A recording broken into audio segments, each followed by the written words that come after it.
Good morning, and thank you for having me here, albeit as to be confirmed because of a change of plan. I'd prefer to be standing here in a year's time with some real evidence and findings to give you, and maybe we'll have that opportunity. But for now, what I thought I would do is use 15 minutes or so to introduce those of you who haven't yet come across the Public Policy Institute for Wales to the work that we're doing, and as Andrew said, with a focus towards the end of my presentation on the work that we're doing and planning to do around poverty and what works in tackling poverty. Our remit is actually broader than that, so I'll take a few moments just to introduce you to what we're there for and why we were set up. So we're about a year old. We were launched in January of last year. In fact, since it's a conference concerned with data, I should say we're 14 months old, aren't we? And to some extent, I think there are reasons to ask why Wales would want to set up, and why the Welsh Government in particular want to set up a public policy institute, whose job it is to bring evidence to the policy process. John Maynard Keynes famously said there's nothing that politicians like so little as to be well informed. It makes their decision-making processes so much more complex and difficult. The UK Prime Minister, not very long ago, said that for him, politics was not about some sort of cerebral intellectual exercise, but that he was guided by the feel he gets in his gut. We're much more enlightened than that in Wales, so here's the First Minister. Don't know why you're laughing. At our first year anniversary event, and you see the secret of our success. We have the First Minister interceding for us, and I'm very grateful for that and dependent upon it. But at our launch a year before this event, the FM said that he had three aspirations for the PPIW. Firstly, to make the Welsh Government what he called a more intelligent and demanding customer for research and expert advice. Secondly, to make sure that ministerial decisions are based on the best available evidence. And thirdly, to improve the effectiveness not just of policy, but also of delivery in Wales. I think that's a brave agenda. I think it's the right agenda, and it sets us with a huge and demanding challenge to help to facilitate that process. I want to say right from the outset that we're just a small part in a very big jigsaw. We have a very small team with a relatively modest budget, so we're not got any pretensions to be the only people who are providing evidence or expert advice about the full range of issues which ministers in Wales are responsible for. But we hope to play an important sort of joining up, gap-filling and catalytic role. So the way in which we are approaching that is to work with ministers to help them, support them to identify the evidence needs, and having done that, to then help to signpost to sources of expert advice and analysis, or as our remit says, authoritative independent expertise. We're also asked to try and make links between research which is going on elsewhere and expertise from elsewhere and the Welsh Government's own fairly large programme and good programme of in-house research. We've taken on ourselves really a role of trying to raise awareness amongst my academic colleagues and experts from outside Wales of the Welsh policy agenda and the Welsh Government's appetite for advice and expert evidence. And we're trying to play a very small and modest role in encouraging learning between Wales and other parts of the UK. We work in a number of ways. We're finding ourselves in lots of different discussions with people who've got shared interests but don't seem to have talked to each other before. If this wasn't being televised, I'd say sometimes that's even within different parts of the government, but since it is being televised, I couldn't possibly say that. But we often find ourselves having orchestrated workshops, meetings with people who are working on similar issues within the government and without the government, outside of the government, who say, well, this is really useful that you've brought us together. So that catalytic, that networking role seems to be working very well so far. But the main two products that we have are relatively short turnaround pieces, something between 3 and 6 months it's taking us at the moment to turn around pieces of expert analysis and advice which we commission on behalf of a minister or maybe 2 or sometimes 3 ministers on issues which relate specifically to their portfolio. And that's been quite a large part of our work during these first 14 months.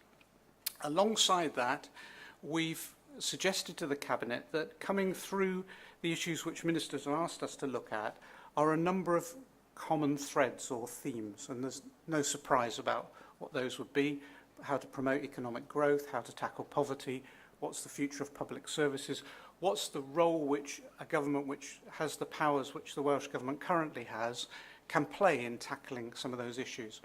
And so we've identified those sorts of recurrent themes, and we've said to the First Minister and the Cabinet that we think it would be a good idea if, alongside the pieces of work which we're undertaking for individual ministers, we do some research around those issues that are really challenges for the whole of the government. And so from October, they've mandated us to begin to develop work in those areas. So far, we've identified 3, and we have resources to do the first 2. You can all read, so you can see that we're doing some work, or beginning to do some work, on future public services. Again, our role is modest, and we're part of a much bigger picture, working with Wales Public Services 2025 and a range of other organisations. Second theme, tackling poverty, of which more in a minute. And if we can get the resource, we'd also like to do some work on what I'm calling powers and policy levers. That's not yet started up, but that's an aspiration of ours.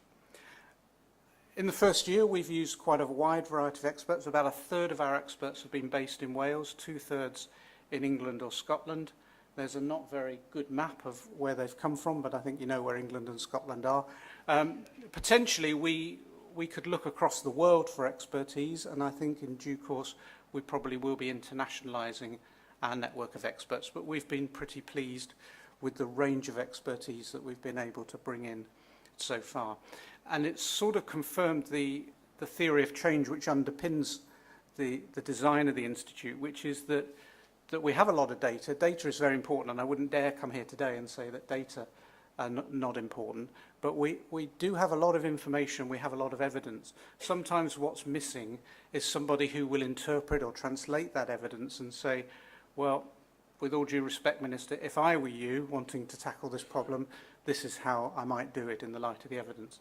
And I'm finding, to my delight but also relief, that experts are often very willing actually to take on that role, to set aside some of the caveats and to say, well, in light of the evidence that we have available, incomplete though that is, this seems to be what works, and this would be the way in which you might want to think about addressing that challenge, Minister. The kinds of media through which we do that are many and varied, ranging from written reports, nearly all of which are published on our website, through to think pieces, commentaries. I've already mentioned workshops. Sometimes we simply introduce an expert to a minister and they have a conversation for half an hour. And we're finding that sometimes actually that's been some of the most enlightening and productive ways to work. So we're flexible and open to a variety of ways of working. Those are the ones we've pioneered so far. We organise our activities around a work programme which is reviewed every 6 months with each Minister and Deputy Minister and agreed and rolled forward by the First Minister. In the first year we tackled around about 25 different projects. All of these are on our website, and Andrew said that these will be up on the data unit's website in due course, so I won't delay over those. The sorts of issues we're currently working on, there are about 15, I think, live assignments for individual ministers. I am vaguely numerate, so I can discern that I think there are 10 of them listed up there. There are another 3 or 4 that aren't on that list. But you can get a feel from that slide of the range of different topics that ministers have either asked us to look into, or we've said to ministers we think it would be useful for us to try and do some work around that issue for you, Minister. And firstly the ministers agreed, and then the First Minister has authorised that. Important to say as well that we've been able to forge a link with something called the What Works network, of which I'll say just a little bit. The UK government, with sometimes funding from the SRC, often from other agencies, has set up 6 so-called What Works centres based in England, based on the NICE model, National Institute for Clinical Excellence, trying to bring that approach into social policy. And you can see from their logos there the kinds of issues that these What Works centres are focused on. Topics which are really very relevant to the policy challenges which we're facing here in Wales. I spotted the existence of these centres, and I also began to realise that awareness of their work was really quite low in Wales. And so I suggested to the SRC that they provide us with a small amount of funding to act as a bridge between the work which those centres are doing and policymakers and policy making here in Wales. So, subsequent to that, Scotland has done something similar and set up a What Works Scotland Centre, which is looking particularly at public service reform. So I'm really pleased that over the last year we've begun to develop a role of linking to those What Works centres in England and the one in Scotland, trying to remind them that Wales is here, that we have an interest in the kind of work they're doing and they might want to pay attention to Welsh policy issues, but also making sure that when they produce interesting findings which are relevant to the challenges we're facing, that we bring that back to ministers. And that's working reasonably well. We've already done some work jointly with the Early Intervention Foundation. Early Intervention, big issue here. Early Intervention Foundation, entirely ignorant of what we were doing here in Wales, and actually very encouraged to come down and meet with special advisors and officials. And there's a potential for a programme of work which EIF might do specifically with some Welsh localities. We organised a roundtable event just a couple of weeks ago for the new Wellbeing What Works Centre, which isn't on the slide because it's so recent, to come and hear about both the Future Generations Bill and social services and wellbeing duty here. So we're hoping that through that medium we can begin to link Wales into that mainstream. Tackling poverty, very briefly to finish, is one of our two big themes. I could call them cross-cutting, but that's a bit jargonistic and naff, isn't it? I could call them strategic, but these issues which face the whole of the government and are really relevant to nearly every, or perhaps every, ministerial portfolio. We've identified 6 ways in which we are tackling or will tackle this issue of tackling poverty, no pun intended. Firstly, there are a number of assignments which we have done or are already currently doing for ministers. Secondly, there's the evidence which is coming from What Works centres on early intervention, on ageing well, on how to promote local economic growth, on how to reduce crime, much of which will be relevant to this agenda.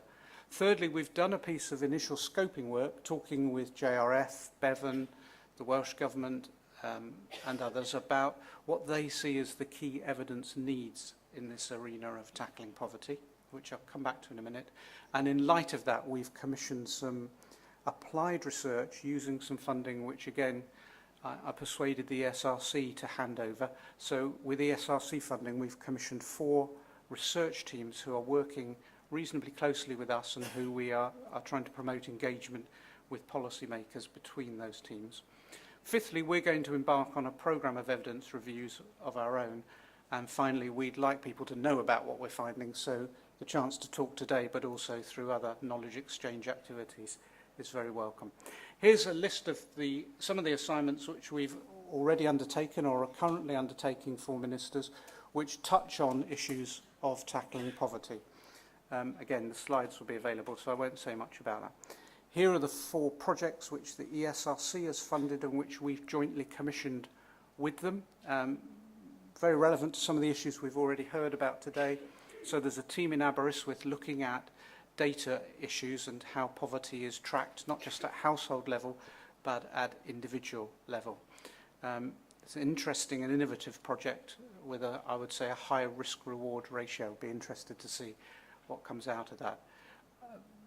Very confident that Anne Green and her colleagues at Warwick will produce a really good piece of work around in-work poverty and how to harness growth sectors to tackle that, to provide people both with good job opportunities with prospects for progression. The Young Foundation are looking at whether they can develop alternative and viable approaches to payday loans.